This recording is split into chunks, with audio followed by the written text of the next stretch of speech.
ആ കത്തിൽ ഒപ്പിട്ടിരിക്കുന്ന പ്രതിനിധികളിൽ ഒരാളായ എഴുത്തുകാരി വി പി സുഹറ നമ്മുടെ ടെലിഫോൺ ലൈനിൽ ചേരുന്നുണ്ട്. വി പി സുഹറ, എത്രത്തോളം പ്രാധാന്യത്തോടു കൂടിയാണ് നിങ്ങൾ ഈ വിഷയത്തെ സമീപിച്ചിരിക്കുന്നത്? എന്താണ് ആവശ്യപ്പെടുന്നത്? ഞങ്ങള് ഇത്തരത്തിലുള്ള പീഡകരെ, അദ്ദേഹത്തെ കുറിച്ച് ഒരുപാട് കാര്യങ്ങൾ നമുക്കറിയാവുന്നതാണ്. നേരത്തെ തന്നെ ഒരുപാട് ആരോപണങ്ങൾ നേരിടുന്ന ഒരു വ്യക്തിയാണ് അദ്ദേഹം.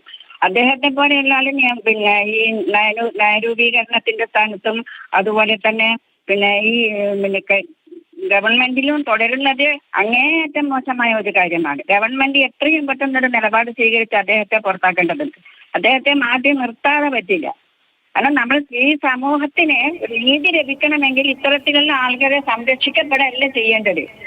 അവരെ മാറ്റി നിർത്തിക്കൊണ്ട് വേണം ഗവൺമെന്റ് ഏറ്റവും വലിയൊരു നല്ല ഒരു കാര്യമാണ് ചെയ്തത്. ഹേമ കമ്മിറ്റി റിപ്പോർട്ട്, ഹേമ കമ്മിറ്റിയെ രൂപീകരിച്ചത്. അപ്പൊ ഹേമ കമ്മിറ്റിയെ ഉണ്ടാക്കിയത് മറ്റു സംസ്ഥാനങ്ങളിൽ നിന്നെല്ലാം വ്യത്യസ്തമായിട്ടാണ് ഈ സംസ്ഥാനത്ത് ഒരു ആദ്യമായി ഒരു കമ്മിറ്റി രൂപീകരിക്കുന്നത് തൊഴിലിടങ്ങളിലെ സ്ത്രീകളെ കാര്യങ്ങൾ പഠിക്കാനായിട്ടുണ്ട്. പക്ഷെ അതിനുശേഷം ഉണ്ടായ ഒരുപാട് കാര്യങ്ങളുണ്ട്. ഇത് എത്രയോ കാലം അതോടെ പൂഴ്ത്തി വെക്കുന്നുണ്ട്. കുറെ ആളുകളെ മാറ്റി നിർത്തിക്കൊണ്ടൊക്കെയാണ്, കുറെ ഭാഗങ്ങൾ മാറ്റി നിർത്തിക്കൊണ്ടാണ് ഈ റിപ്പോർട്ട് വന്നിരിക്കുന്നത്. എന്നാലും പെൺകുട്ടികൾ അവരുടേതായ ദുരനുഭവങ്ങൾ വിളിച്ചു പറയാൻ തുടങ്ങിയിരിക്കുന്നത് ആർജവത്തോടു കൂടി. ഇതെല്ലാം നമ്മൾ കണ്ടുകൊണ്ടിരിക്കുമ്പോൾ ഇത്തരത്തിലുള്ള വ്യക്തികളെ നയരൂപീകരണത്തിനും അതുപോലെ തന്നെ ഭരണകൂടത്തിലൊക്കെ നിലനിർത്താന്ന് പറയുമ്പം അത് അപമാനകരമാണ്.